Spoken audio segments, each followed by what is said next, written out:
Hello everybody and welcome in. Today we're going to be looking at a video that comes to us from Dalaran. He's going to tell us some potential builds that are coming in 11.2 and 11.2.5. This is everything that we know so far for the War Within. So let's get into the video. Hello guys, how's it going? My name is Dal, and we got some massive updates for War Within on the horizon, as it looks like future internal builds such as patch 11.2, season 3 content, and even 11.2.5 get some new internal updates. So nothing we can currently preview, but it looks like they have been working on those patches for quite a decent bit of time, which could mean season 3 could be massive in scope. Also, patch 11.17 finally got a release date, which is great. Not only because now we know when all the content of 11.17 will become accessible, but also it makes some room for us to start seeing new PTR updates for 11.2 and 11.2.5 specifically. So in the very near future, we might actually be seeing some season 3 content on PTR very shortly, which is extremely exciting. For today's video, I really want to take a look at everything we know about patch 11.2 and season 3 content of War Within so far. And while Blizzard doesn't give us like a proper PTR build for us to walk around and test on, we do have enough DataMined content as well as some lore walking that leads us into what patch 11.2 is likely going to be all about. As always, if you guys want to see more regular updates for War Within expansion or even future patches like 11.2, be sure to follow the channel and subscribe. But otherwise, let's dive right in.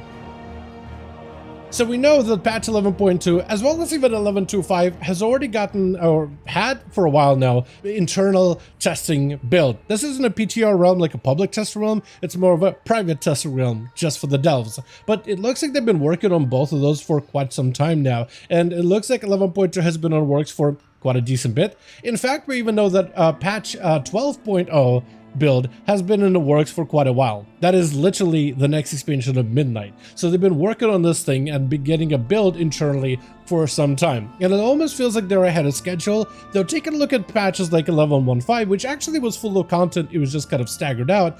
11.1.7 doesn't feel nearly as full. I think mostly it's just missing class changes that a lot of players really wanted to see. Though as we're rounding towards the tail end of a new season, I highly doubt they'll be doing some massive reworks as well as introductions of brand new specs like they did back in Dragonflight with augmentation. So I think that was just kind of like a fluke for Dragonflight specifically. I don't think that is meant to set a standard for what they're going to be doing class change wise in the future, but no crazy revamps for 11.1.7, which I think got some players bumped. Though hopefully we'll see more of that stuff in 11.2. And that really is something that is one of the videos that I also did, was how a lot of classes still need some reworks. They feel incomplete. You see that whenever we're getting any kind of nerfs or buffs, the buffs usually come to those heroic talents that no one is using. And the devs would like to see them be more in the mix, more competitive with their counterparts. And that is one of the things that they have, up to this point, not really addressed.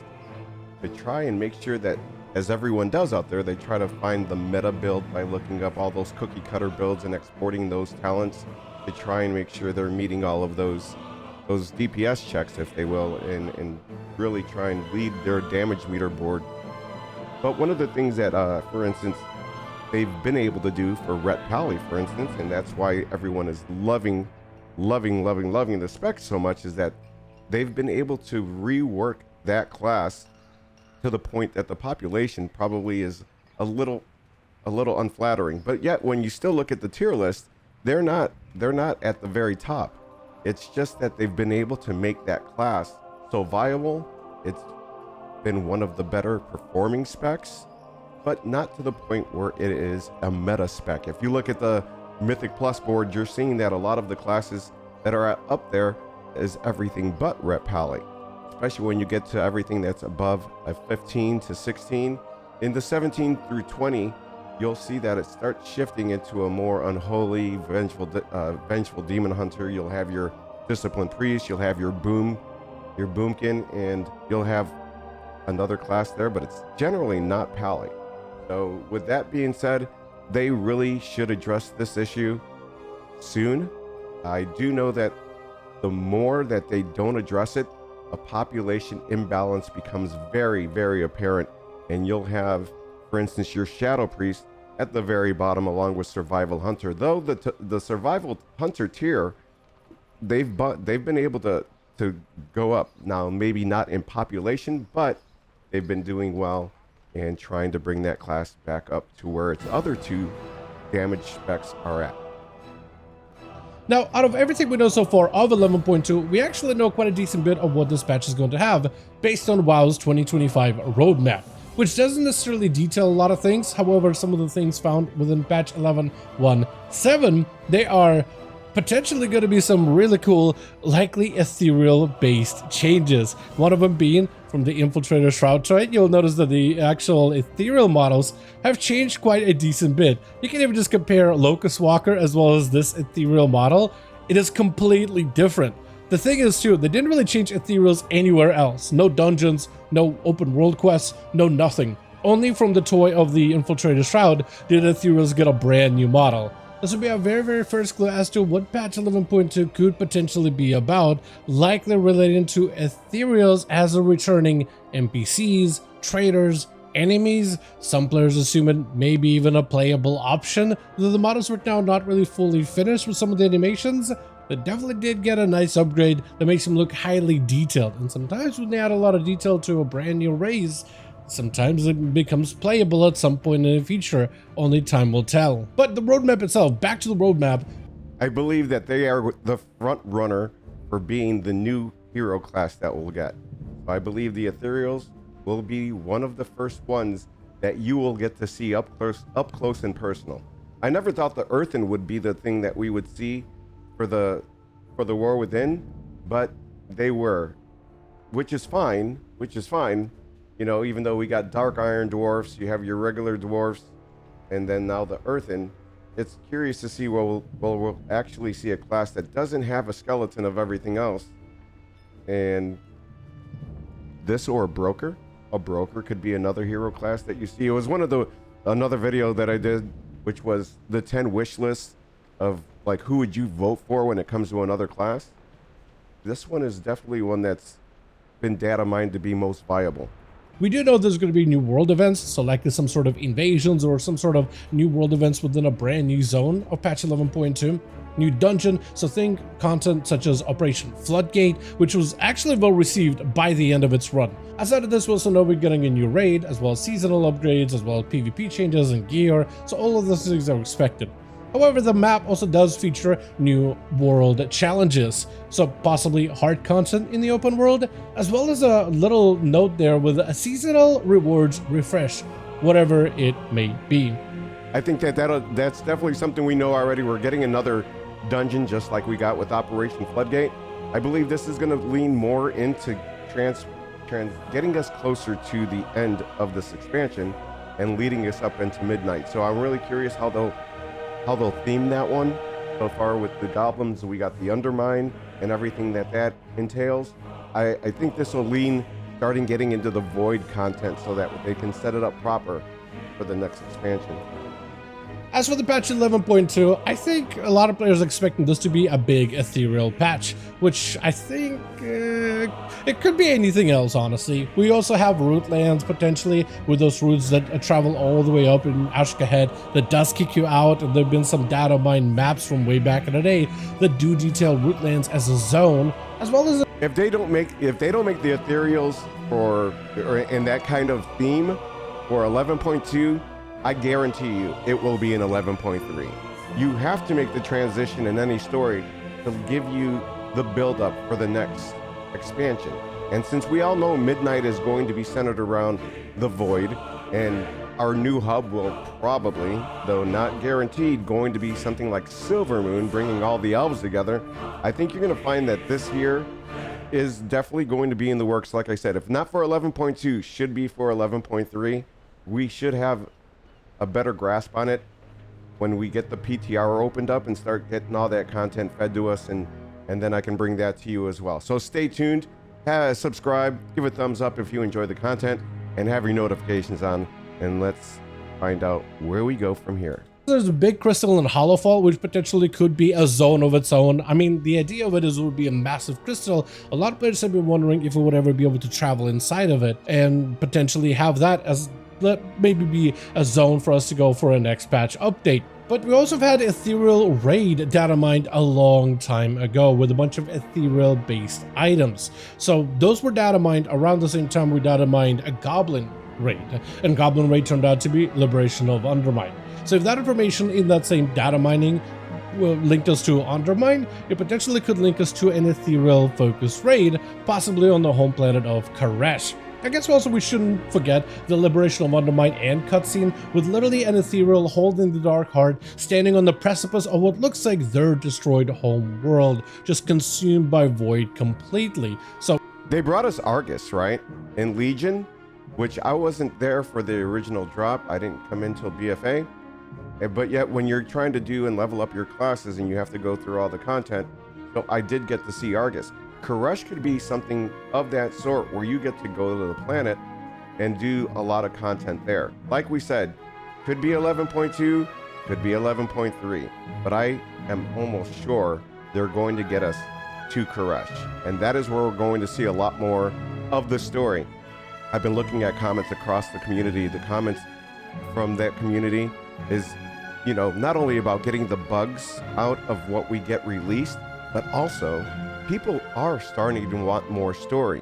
They don't just want to do whatever the zone has without really unlocking more of it. I think they want more story so they can start being immersed. Immersion is what we want, because the real world out there, it ain't pretty. They ain't all sunshine and rainbows. And that to me means when you want to escape and you want to come to your game, you want to feel like you're a part of that world. So let's try and find out if they will do that. I really, really hope that they invest in their storytelling, because I believe that's the way that you get people for the most, I'm going to say for the 75 to 80% of the player base that want to try and learn about what World of Warcraft is and where they have come from. Now, I like the whole idea with the cinematics they're going to be doing for Lore Master Cho, and I think that's going to be an amazing way to catch some of the new players up and let them find out what the story is all about.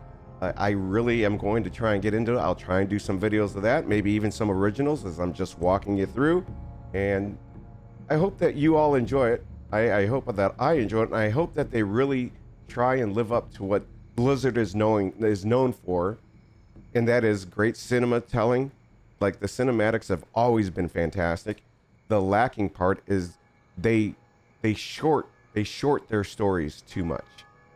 So it makes some sense for us to potentially chase after this Ethereal, because the Dark Heart as a relic is kind of important in the current lore. Also, speaking of lore, patch 11.17 is introducing a new feature of Lorewalking, and from here I am going to do a pretty big spoiler for one of those Lorewalking questlines. So if you're not a big fan of this being spoiled, now might be a good idea to give the video a like and then go watch something else. As a Lorewalking is actually kind of exciting content that really allows you to play through WoW's lore, where normally you have to read books or watch cutscenes or keep up with every expansion. But if you just want to catch up on some lore, it actually does it in a very awesome bite-sized way and gives you fun rewards like toys, as well as a couple of different cosmetics for you to obtain. But if you're fine with spoilers as to how the Lorewalking likely leads into 11.2 being an Ethereal patch, it's actually really cool what they've done with it.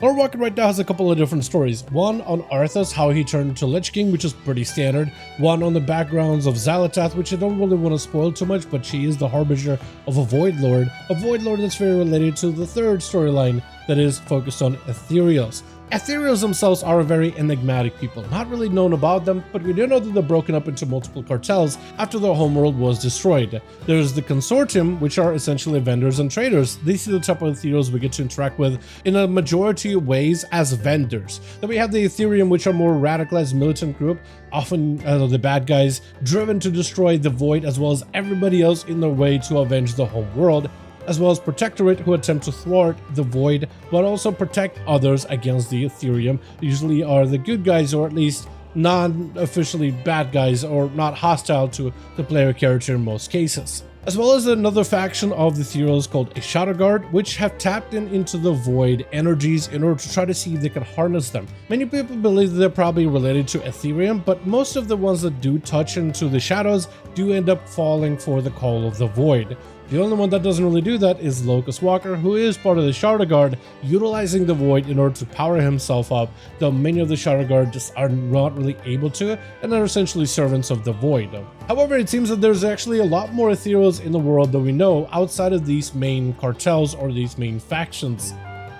Part of the Lorewalking actually explores a connection between the Ethereals and links them to the brokers of Shadowlands. And when you take a look at them, they actually are very, very similar in terms of both are built off of energy and embodies either clothing or armor, very similar to how Ethereals embody bandages. And very similar to the Ethereals, brokers have many different cartels, a lot more of them outside of just Ethereum Protectorate as well as Consortium. The Lorewalking questline also continues with us doing a small favor for an old friend, Venari, also another broker that's hiding out in the Maw.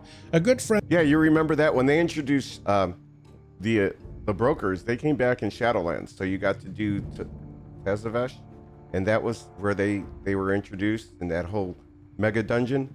That was good content.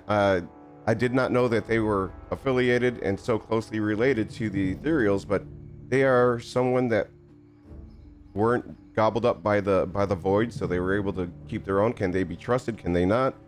Well, so far the ones that we've met have been okay. So let's find out.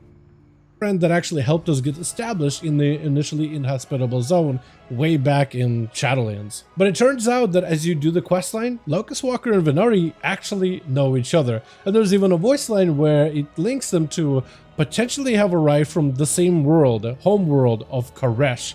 So it seems the brokers and Ethereals might actually be one and the same, though using the armor as well as bandages and embodying the energies different. I don't believe they're the same. They could be related or they could be off the same planet, but I don't believe they're the same.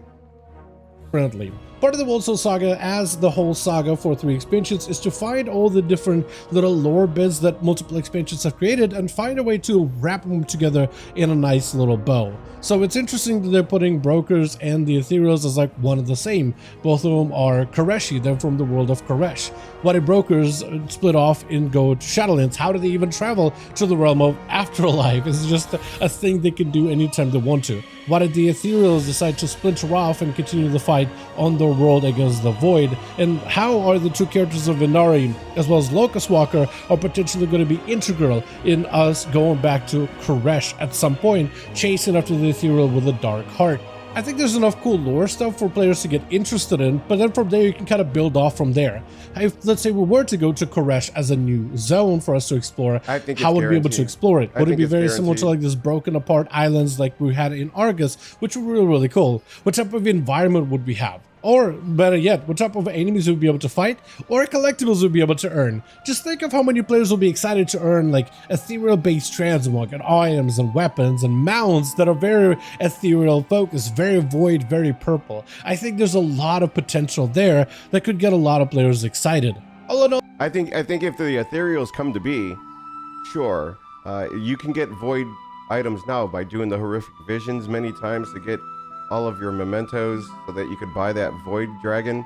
You can actually loot void links when you go do the Nightfall event in Hellowfall, and they might look good on your Shadow Priest. A nice touch, or your Void Elves. You could try and do that. Well, I think all signs point to patch 11.2 being an ethereal themed patch. However, that is not confirmed by any measure. It is something that we'll see and know more about once 11.15 comes out, which is actually arriving very, very soon. And once that arrives, we'll get a lot more information about 11.2. But for now, this is everything that we have so far, at least regarding 11.2. The breadcrumbs, ethereals, Lorewalking, and everything we know so far from data mining and all the other information. And I cannot wait to see more updates regarding 11.2, and cannot wait to be back here making another update on future patches like those in the future. But with that, as always, I do want to thank all of you guys so much for watching, and I hope you guys did enjoy this video. If you got good video. I think we are definitely going to see a lot more of that when it comes to the PTR. Can't wait. And if you guys have any ideas, let me know in the comments. I really want to try and discuss with you guys where you think Koresh will come in. Do you think it's going to be 11.2, or do you think it's going to be held for 11.3? What about the Hoenir? The Hoenir, they kind of got us a little bit of breadcrumbs for them, but then they've kind of gone by the wayside, and then Undermined came up. So you haven't really seen anything about them as well. And people are, you know, thinking that they might also be one of those playable classes that we get. So, I don't know. Let's find out. Hey, by the way, if you appreciate it, like I said, leave a thumbs up, a comment so we can discuss, and wait for the next video. You know, maybe have your notifications on. But if you don't, I appreciate you for making it this far. I do stream on Twitch at twitch/Achilles_1970, where I do Mythic Plus mostly content. It's definitely WoW based, Monday through Friday, and then on Saturday I'd like to take a break, kick off the shoes, and put on my dancing boots, and then we do some karaoke. So until next time, please, take care of yourself, and I'll be here. I'll just be waiting for you to come back.